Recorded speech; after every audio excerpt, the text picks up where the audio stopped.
Thank you so much for joining us for a special edition of In Session. I'm Christine Pei.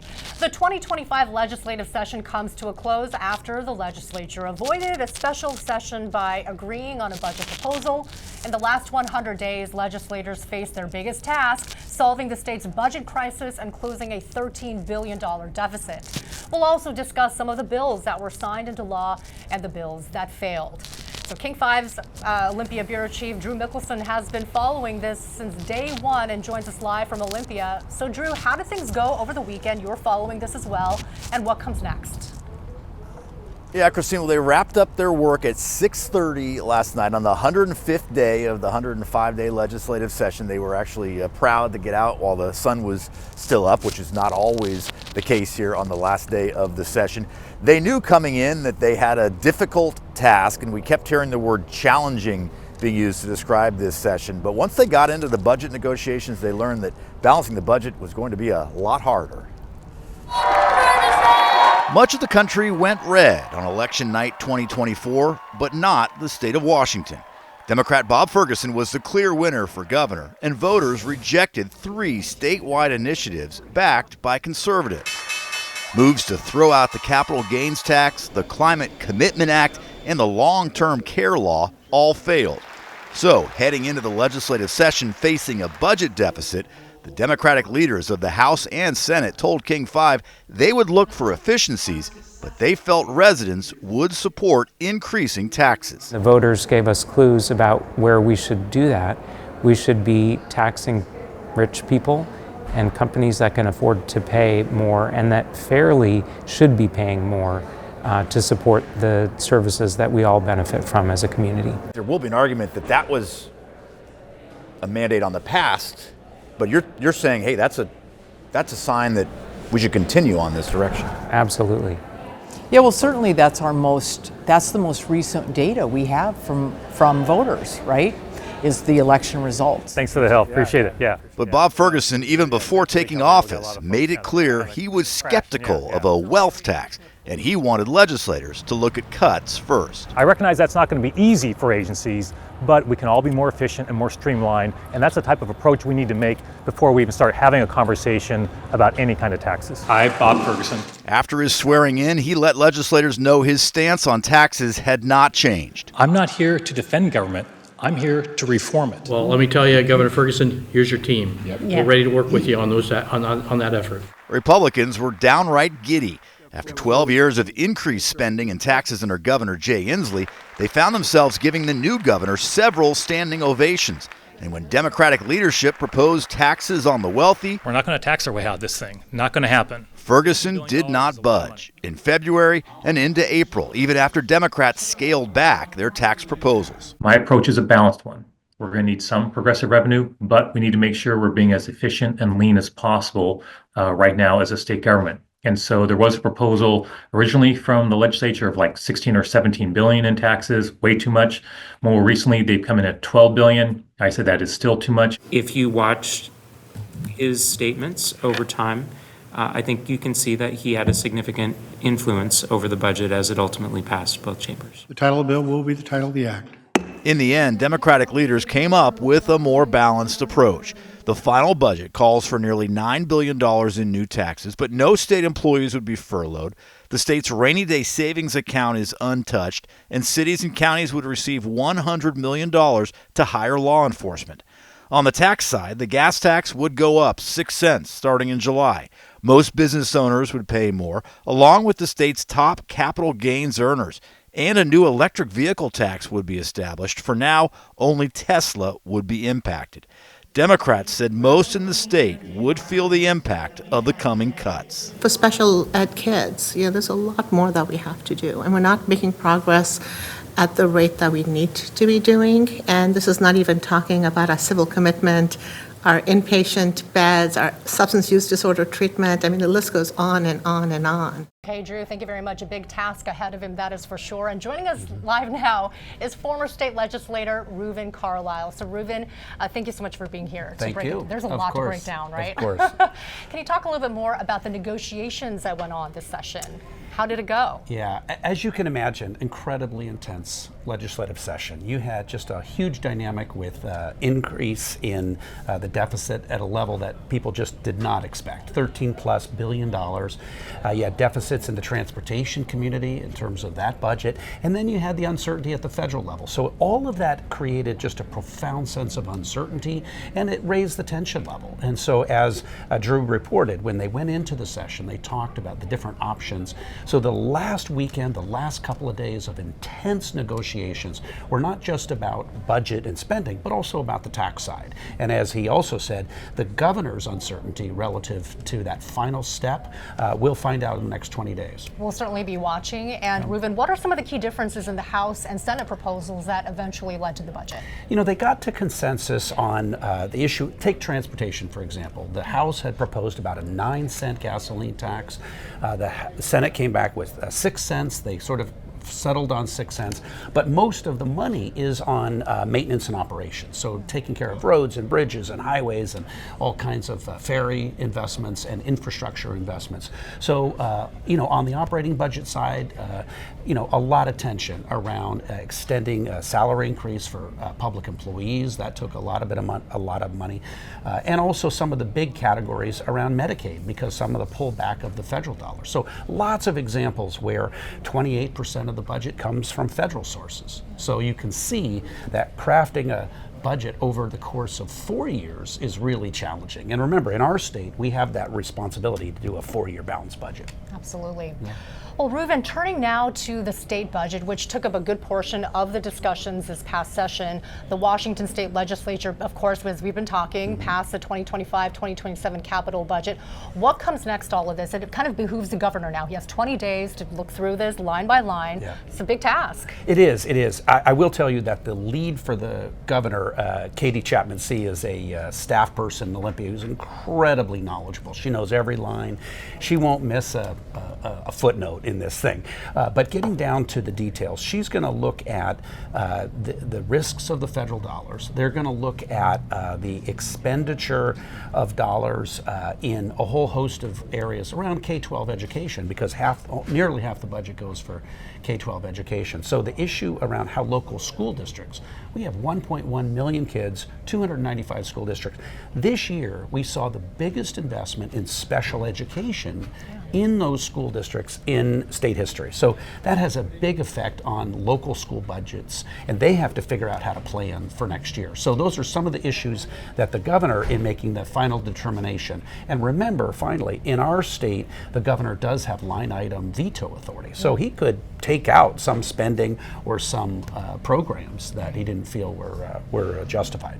Going back to that 6-cent gas tax, that's one that seems to have been a little bit more controversial, if I were to guess, because I've seen the political ads. How are people receiving this? I mean, 6 cents a gallon, you know, that's not insignificant at the end of the day. It's not. But you know, I think the takeaway, and I think the public can appreciate this, the takeaway is that gasoline prices go like this, right? There's all kinds of global factors, war in Ukraine, the supply worldwide, the Middle East issues. So all of those factors are major drivers. The state gas tax in our state is very, very high.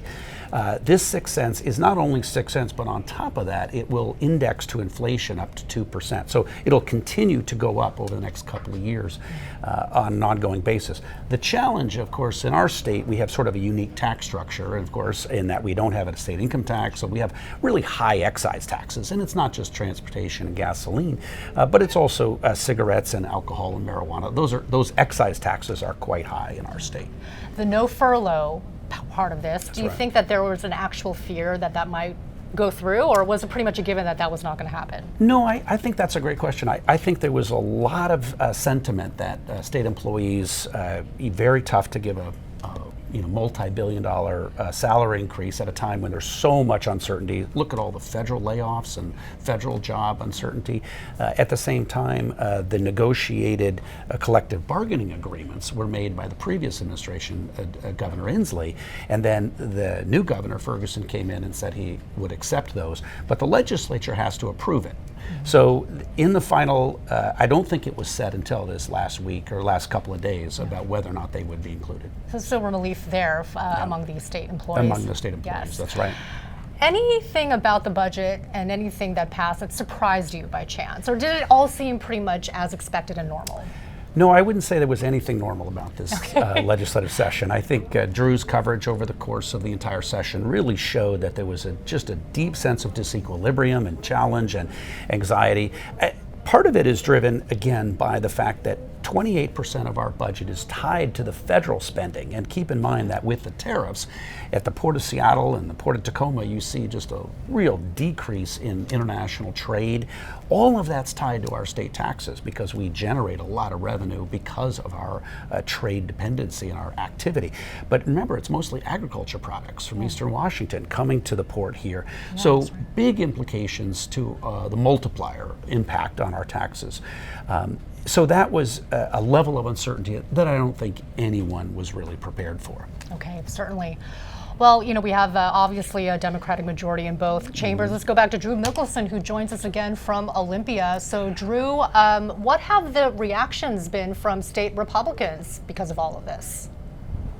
Well, as you can probably imagine, they were not happy. As you saw in our story there, coming in, they were, the word I used was giddy when they heard Governor Ferguson talking about reform and definitely not wanting to rely on taxes. So they were happy about that coming in. They're eagerly awaiting whether or not this budget gets vetoed. But they all session were saying that this balanced budget problem could be solved without raising any new taxes. That would have involved taking some money from the Climate Commitment Act, also renegotiating the contracts with the state employees that called for raises for them, and those were just not ideas that the Democratic majority was willing to tackle. There were also some policy bills that the Republicans were not happy about. The rent stabilization bill, the one that was passed on the final day of the session, a lot of negotiation on that.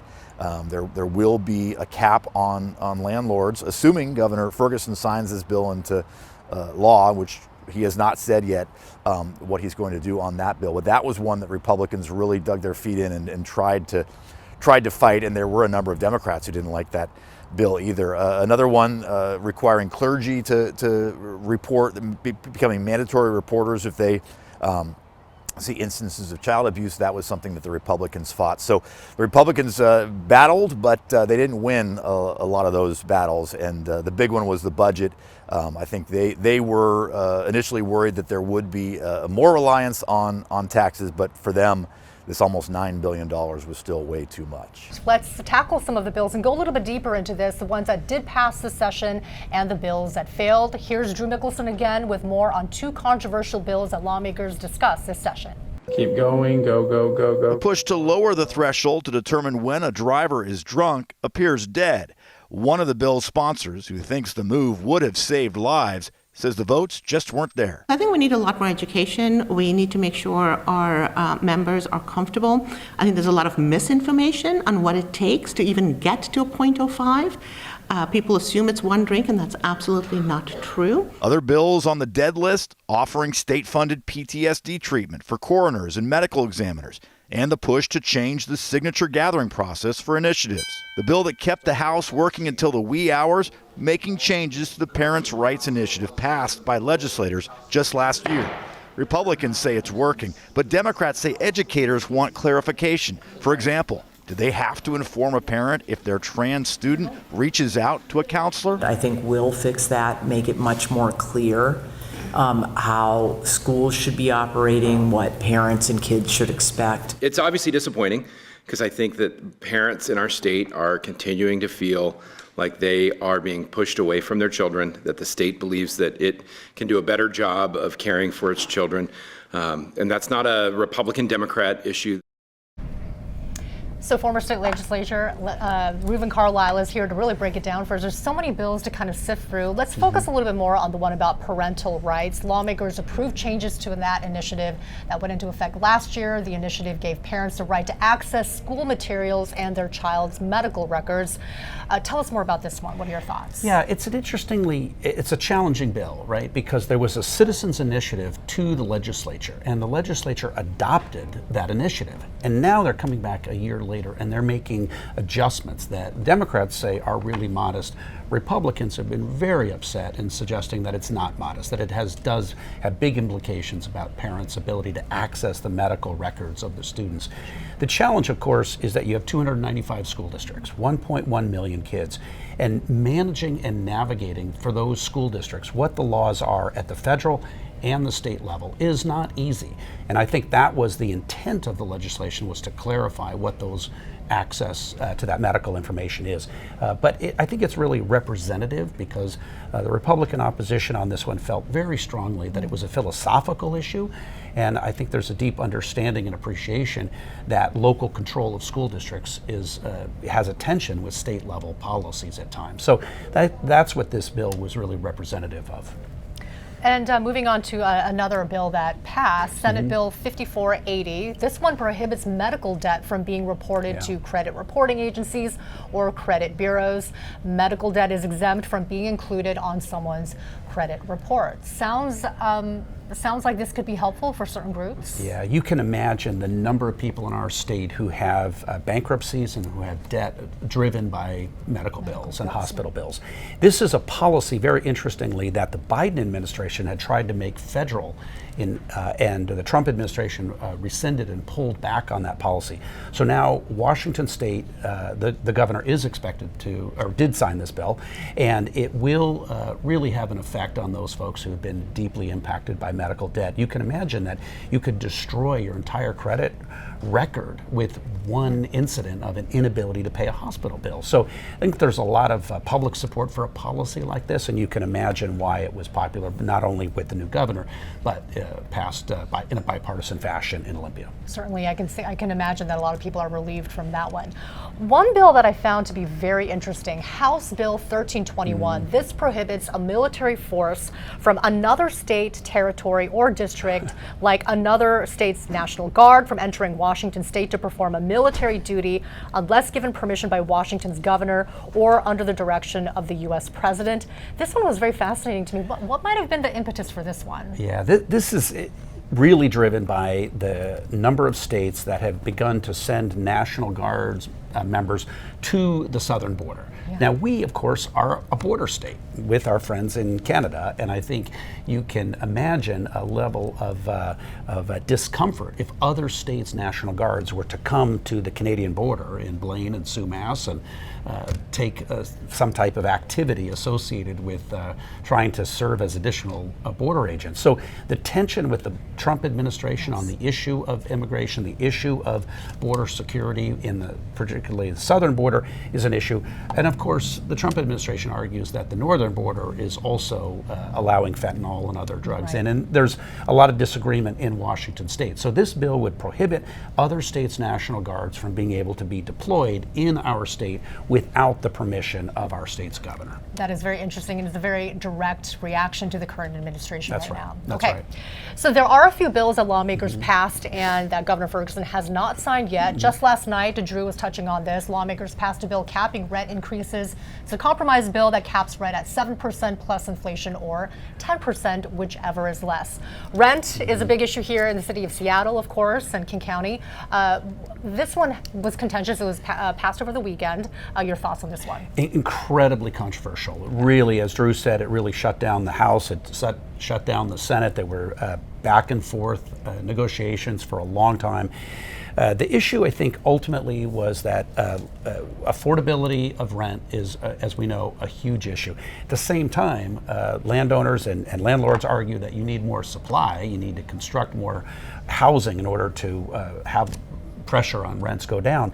And so the issue around rent control is really driven by this question of the tension between density and availability of housing, but also the protection of renters. And so it was not only controversial from a partisan point of view, there were a few Democrats that also opposed the policy, but it really opens the question of whether or not you're going to see a reduction in the development of additional housing because of this cap. That's really, that's another part of it, is there enough housing to accommodate the growing number of people who are coming in here?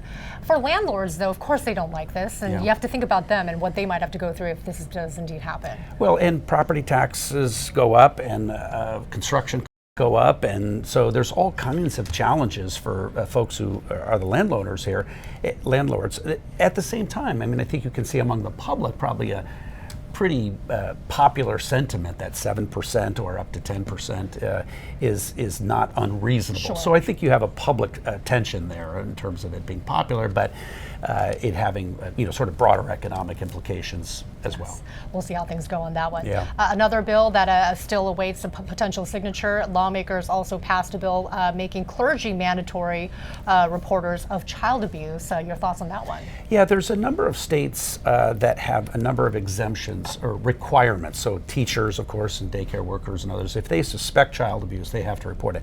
This is, of course, has different implications in that clergy who the sacred relationship that an individual has with their clergy is now required to report suspected cases of child abuse.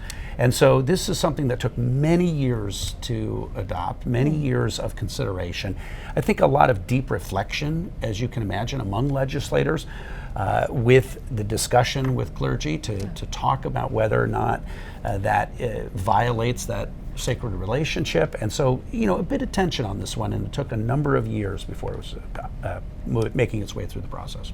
Gotcha. All right, so finally, lawmakers passed a bill that mandates excessive speeders have a device in their cars preventing them from going over 10 miles per hour over the speed limit.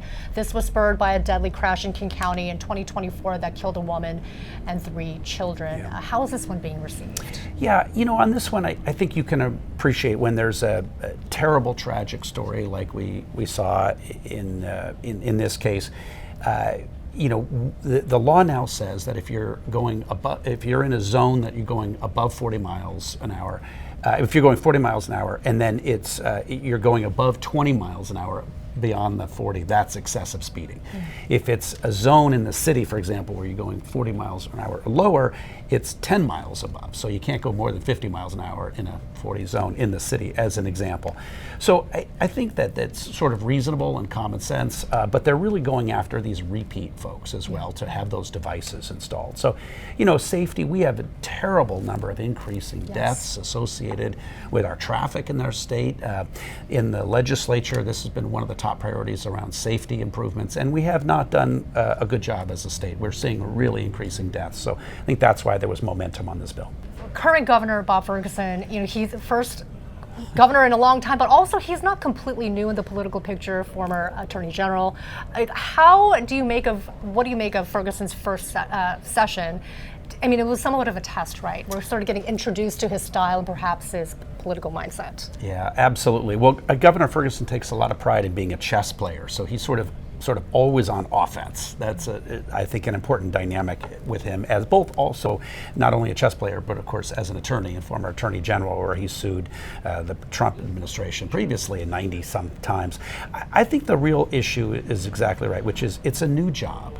And in that first session, when you're facing a $13+ billion deficit, you're facing a lot of new legislators with all of the federal uncertainty. And then you have to add on the factor that the governor's chief strategy officer ran into some issues and was forced to resign prematurely. So I think the sense was that it took him a little bit of time to get his feet on the ground. Now, obviously, all the eyes shift to him relative to the veto pen and the budget and the final decision on a lot of these policy bills. So there's no question that getting your staff up and running, getting the budget going, and really figuring out how to navigate the complexity of the relationship with the legislature is really challenging. At the same time, I think there's an appreciation for the uniqueness of an opportunity, as the Republicans have said, with a new governor after 12 years, and a recognition that his priorities are different, Do you think that Democrats were perhaps blindsided a little bit by the governor's, insistence on no wealth tax and all of that? And does that indicate that maybe the governor's here for the long, long, long haul? Like he wants to really consider the Republican side despite some of the Democratic majorities?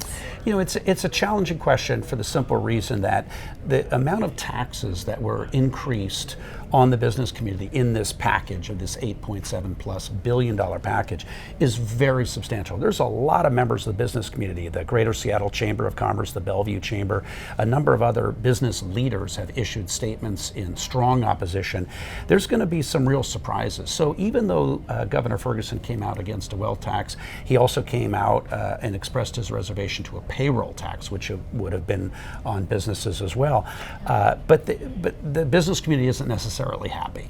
They're really upset about the magnitude of this tax package. So I guess the point is that it opens the question of whether the relationship with the Republicans will be better, the business community better. There may be citizens initiatives funded by the business community to really try to rein in some of the spending that we see from the state. So I don't think anyone's out of the woods here. I think it's a new day, and you just can't underestimate the issues around the uncertainty around those federal dollars and that federal budget as well. So the combination of the budget issues, the combination of the uncertainty of the federal level, and the fact that we just have a substantial deficit in our state, and the way it plays out is issues like Medicaid. Most federal money is Medicaid, so it touches people's health care. One final thing that just to touch on, we see everything reported, but there were a couple of instances during the session that really kind of threw a wrench. We're talking about, of course, a couple of deaths that happened within the legislature. Could you quickly mention those two and just kind of wrap up how things went? Absolutely.